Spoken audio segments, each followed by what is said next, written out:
In 1905, physics genius Nikola Tesla submitted his U.S. patent 787412, which was titled The Art of Transmitting Electrical Energy Through the Natural Medium. It included designs for a series of worldwide generators. Tesla realized that the ionosphere was sparkling with electrical energy which could easily be tapped. Planet Earth, according to Tesla, was a gigantic electrical generator spinning around two magnetic poles from which limitless energy can be harnessed using the right medium or shape. His device was later referred to as Tesla's electromagnetic pyramid, based on his design looking like a triangle shape. Tesla tapping into the actual shape of the pyramid, I believe, was something that just came roundabout through his investigation into the location of the pyramids.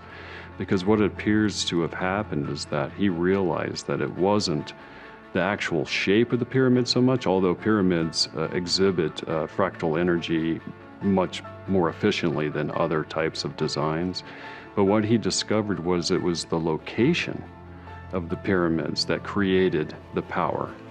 And when he built his facility here in Colorado Springs, and then on the East Coast, he did so according to the laws of where the pyramids at Giza were constructed. And it had to do with the elliptical orbit of the Earth and those sites' relationship to the actual equator.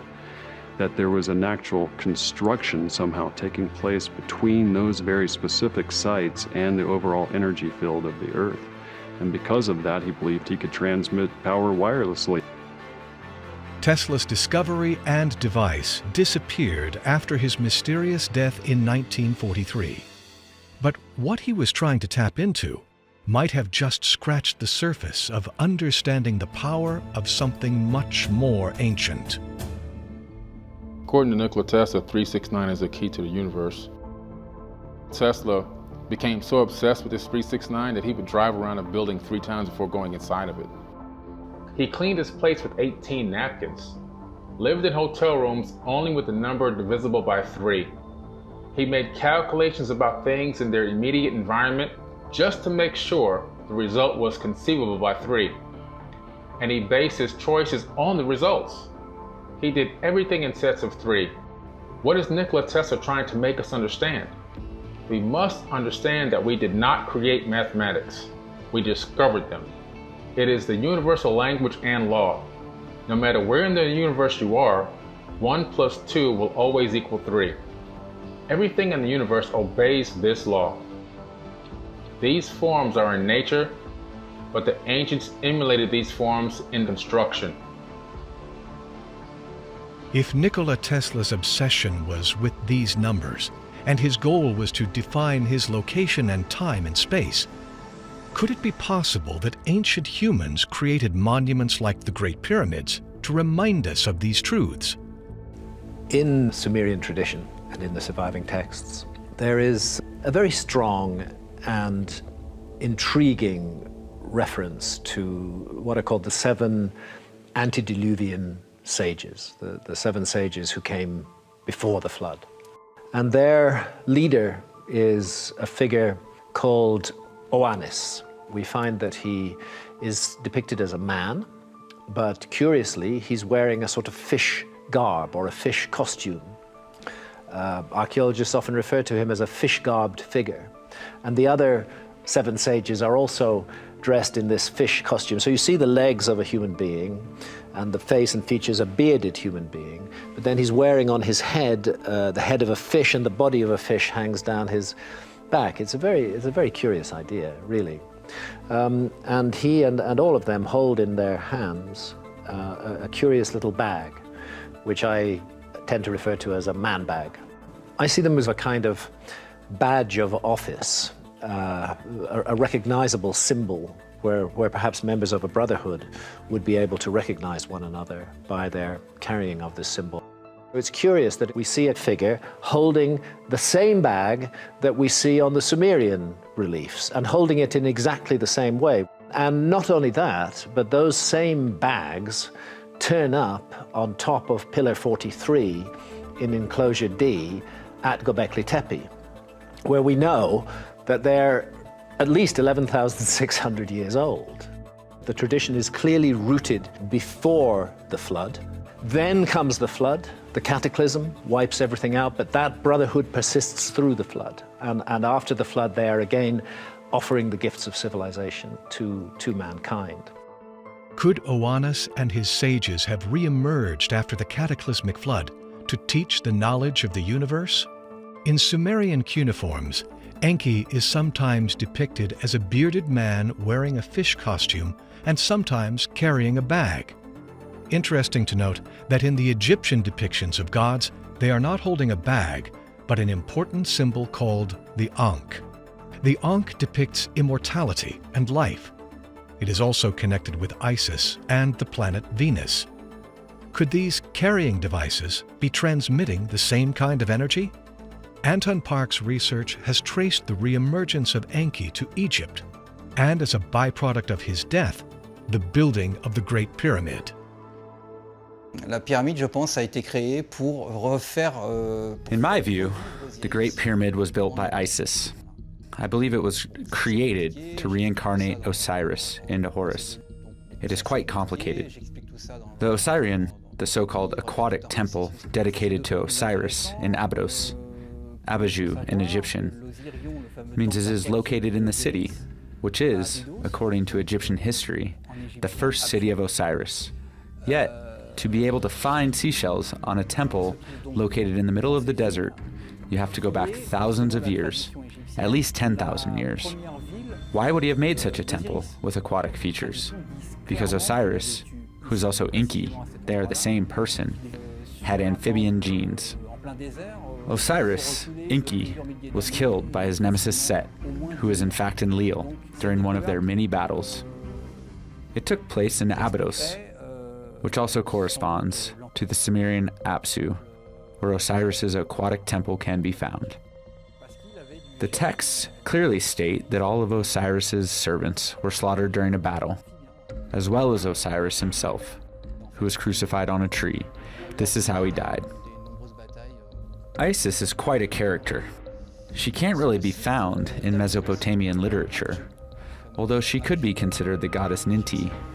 She is the woman who lives in the great deeps, underground. I think that these underground passageways could correspond to the ones we can find under the Giza Plateau. We know that the Giza Plateau is full of underground passages. I believe that the clan of Osiris lived there. As far as the resurrection of Osiris into Horus is concerned, Isis organizes it. The texts are very clear about that, and we understand that she used Osiris's genetic code to create Horus. She created the Great Pyramid in order to accomplish this task. The Great Pyramid allowed Isis to find Osiris's soul again. We don't really know how, but she would have put Horus's genetic code in the pyramid. She would have been able to create another body using Osiris's genetic code, the so-called UF in Egyptian, body. And thanks to the coding of the Great Pyramid, she reached Osiris's soul so it could come into the new body of Horus. Although the dating of the Great Pyramid has been argued by different scientists, there is evidence that below the monument, something existed there that was much older. When we look at the Great Pyramid, the Second Pyramid, and Third Pyramid, there's no doubt in my mind that they were being reused, should we say, partially reconstructed, built upon during dynastic times. Just like the Sphinx itself was being repaired during dynastic times. But I'm also convinced that at least the core of those pyramids, particularly the Great Pyramid and the Second Pyramid, go back to a much earlier period. So for instance, the Great Pyramid is actually built on what I would call a sacred mound, and this is acknowledged even by the Egyptologists. Now they say it all goes back to the 4th dynasty, circa 2500 BC, but my analysis is that at least the core, the original portions, for instance, the descending passage, the subterranean chamber, go back to a much earlier period. Then it was built over, and I think some of that building over it goes back to prior to dynastic times. Could this be proof of the clan of Osiris and their knowledge? And could this group have harnessed the powers of the universe to bring back a god?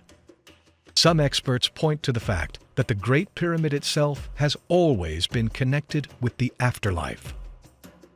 What you'll find inside those pyramids is acres and acres and acres of texts, deeply inscribed into the walls. They belong to the same vast body of literature to which belongs the famous ancient Egyptian Book of the Dead. And the ultimate moment in your journey through the Duat is your entry into the Judgment Hall of Osiris, the Hall of Ma'at, and where you will be asked to account for everything that you've done with your life. So it seems to me very clear that the Great Pyramid is part of an attempt to create a three-dimensional model of the afterlife realm. If the ancient text from both Sumerian cuneiforms and Egyptian books suggest the Great Pyramid as a place to resurrect the dead, could there be another hidden message? There is an ancient code to be found within the Great Pyramid. It's within the geometry, not just of the pyramid itself, but its relationship to the other two main pyramids of the Giza Plateau. Having studied this for a number of years, it seems to be related very much to do with the idea of the music of the spheres, the idea that there is some kind of connection between the primal tones of the universe itself and their relationship to the creation of form and structure in the physical world, and that to somehow attune and enhance this connection, that certain proportions have to be constructed into the design of the pyramid and also the geometry of the landscape itself. And these seem to reflect the musical intervals, in particular those which are known as the perfect fourth, which has a ratio of 4:3, and those known as the perfect fifth, has a ratio of 3:2, one of which is an inverse form of the other. If the Great Pyramid is indeed a construction to harmonize creation, wherein lies the code to such a great power? Many people don't know this, but in fact it's not a four-sided pyramid.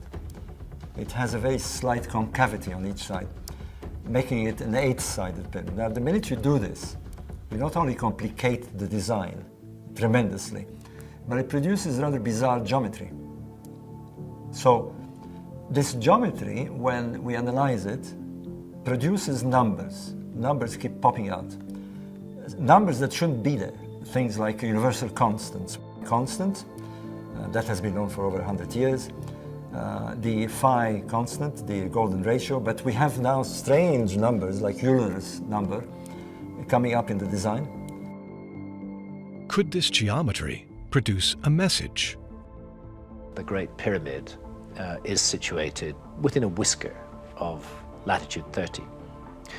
It seems like the latitude choice was derived from astronomy, because there's a lens effect of the atmosphere of the Earth, and when you take that into account, the tiny error shy of latitude 30 goes away. They were on astronomical latitude 30, if you like. Seems like a very deliberate choice, because it's not a random latitude. It's 1/3 of the way between the equator and the North Pole. This is just one of the many ways, I feel, in which the Great Pyramid deliberately and purposefully speaks to our planet. The next way it does that is that it is aligned. That if you take upon yourself the project of building a pyramid and aligning it to true north, south, east, and west, you wouldn't make any error at all. There is an error in the Great Pyramid. It's tiny. It's 3/60ths of a single degree off true north. This is almost eerie precision, because the scale of the monument is so huge. This thing is 481 feet high. It has a footprint of 13, slightly more than 13 acres. It weighs 6 million tons. It consists of 2.5 million individual blocks of stone. You're taking that whole gigantic mountain of stone and you are aligning it within just 3/60ths of a single degree of true north. We're not talking about magnetic north, which varies. We're talking about astronomical north, the true north of this planet. It's a very remarkable thing, and that's the north of this planet. Once again, the Great Pyramid is speaking to the Earth. Could the pyramid be revealing something else about our planet? Then you find something else as you go deeper. Start measuring the Great Pyramid. Measure it very, very, very precisely. Measure its base perimeter, and then measure its height. And scale those numbers up. What you find is that at a scale of 1 to 43,200, and I'll explain why that's not a random scale in a moment.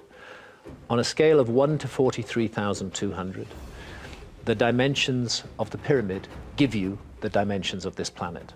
In other words, if you measure the base perimeter of the Great Pyramid and multiply it by 43,200, you get the equatorial circumference of the Earth. And if you measure the height of the Great Pyramid and multiply it by 43,200, you get the polar radius of the Earth. So in all those centuries and millennia, when our ancestors went through the Dark Ages and didn't even know that they were living on a planet, let alone the dimensions of the planet, all they ever had to do was go accurately measure the Great Pyramid, multiply those numbers by 43,200, and they have the dimensions of our planet. Could this be the evidence to suggest that ancient places like the Great Pyramid are here to always show us our place in the stars? Egyptologists are aware of this, but they say it's a total coincidence. There's no significance to it whatsoever, as far as Egyptologists are concerned. And you know, if the scale were something different, if it were 1 to 57,000 or 1 to 42,000 even, they could be right. The reason they're not right is that the scale is not random. The scale is defined by a key motion of the Earth itself. Our Earth, as well as spinning on its own axis, has a wobble on its axis. That's called precession. Rather, the effect that you get if you set a spinning top spinning. As it begins to slow down, it begins to wobble, and the top of the top begins to transcribe a circle. The Earth does that. If you take the extended north pole of the Earth and extend it out into the heavens, you'll find that today in our time it's pointing at a star we call Polaris. That's our pole star. But it hasn't always pointed at Polaris, and it won't always point at Polaris in the future. Sometimes it'll point at empty space. Sometimes it pointed and will point at other stars. There was a time when Thuban in Draco was the pole star. That's because of the precessional wobble on the Earth's axis. The extended north pole of the Earth isn't always pointing at the same place. Over a cycle of 25,920 years, it's doing that. That's why the pole star changes. At the same time, on the horizon, and we know that ancient cultures had a great interest in particular moments of the year, particularly the equinoxes, when night and day are of equal length. It was an obsession of ancient cultures. What was the constellation that lay in the place on the horizon where the sun rose on the spring equinox? What was the constellation that housed the sun? This is familiar language in astrology. What's the constellation that housed the sun on the spring equinox? In our epoch, it's the constellation of Pisces. We live in the age of Pisces, near the end of it, as a matter of fact. It's not an accident that the early Christians used the fish as their symbol, because Christianity began at very near the beginning of the age of Pisces. Each one of these zodiacal ages lasts for 2,160 years. And then the sun transits out of, on the equinox, transits out of one constellation and into another. So we indeed do live in the dawning of the age of Aquarius. Because of the precessional motion of the Earth, because of this change, this wobble on the Earth's axis, the constellation that houses the sun on the equinox is shifting out of Pisces and into Aquarius. That shift will be complete within the next 100 or 150 years. What we have here is a process that operates at the rate of 1 degree every 72 years. We allocate 30 degrees to each of the 12 constellations of the zodiac.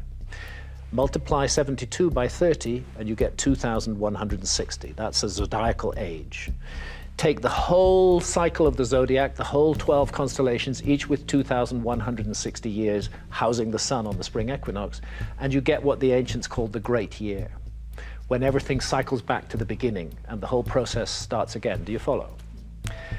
That's 25,920 years. The heartbeat is 1 degree every 72 years. It is defined by a key motion of our planet. That number, 43,200, is a multiple of 72. It's directly related to that number. And it's not as though we're confined to Giza and the Great Pyramid. Those numbers are found all over the world. They're found in ancient mythology. Osiris, after all, was killed by Set and his 72 conspirators. The number occurs in the ancient Egyptian texts. It occurs in the number of syllables in the Rig Veda. In India, it occurs in Norse mythology. It's found all around the world. There's an intense focus on this system of numbers.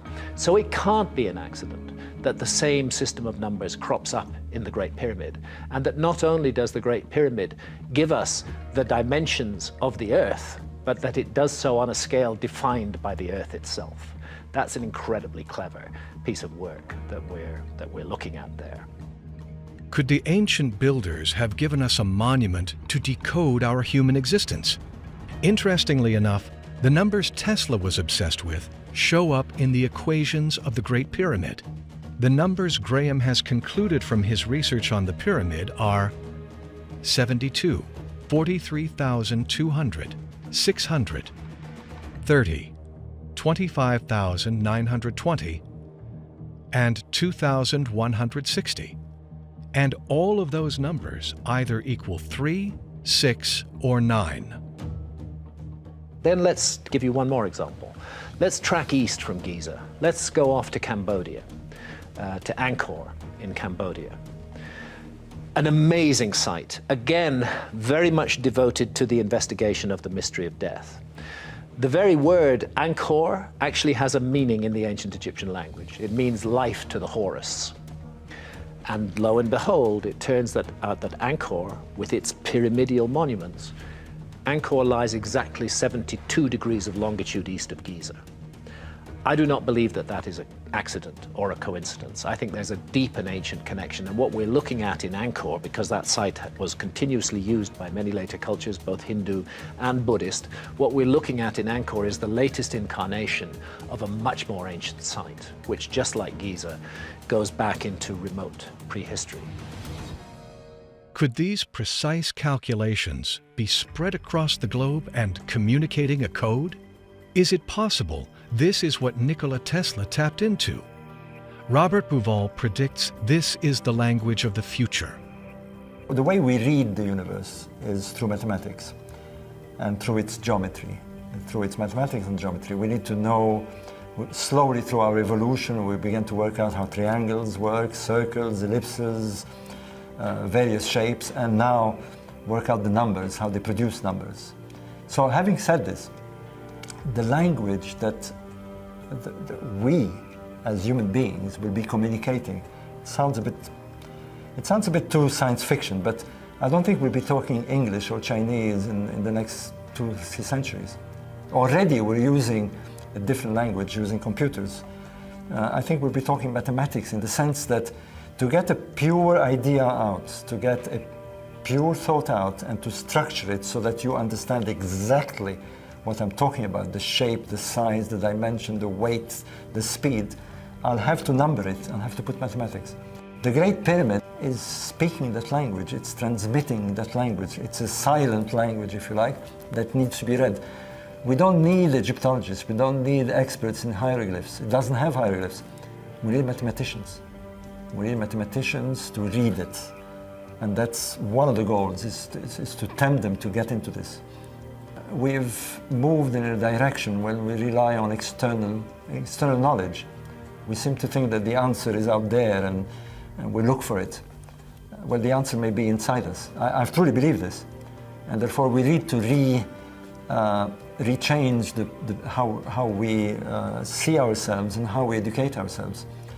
I think what's interesting now is that science is beginning to sort of touch the frontiers of what you would call in general terms spirituality.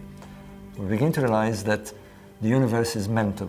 It is a mental universe. And we need to think in different forms, not just purely classical science. If indeed the purpose of the Great Pyramid was to educate humans on our place in time and space, could it also be a device to help change our consciousness? I have for a long while argued that the central concept of certainly the pyramids of Egypt, and I think the case is true all over the world, was to do with the transformation of human consciousness. Whatever else the Great Pyramid is, the Great Pyramid of Giza in Egypt, whatever else it is for sure an instrument that works upon human consciousness. Could the Great Pyramid be a monument that was built to withstand all catastrophes so that humanity could always have the codes to the universe? Standing near the pyramid is another monument that has baffled experts for ages. In the 1990s, when I first started studying the Sphinx, what I determined is that it must go back to an earlier climatic period. When I initially calibrated these, I knew that it had to be at least 5,000 to 7,000 BC. Since then, I've continued my studies, and I'm convinced at this point that we have to go back to at least around 10,000 BC.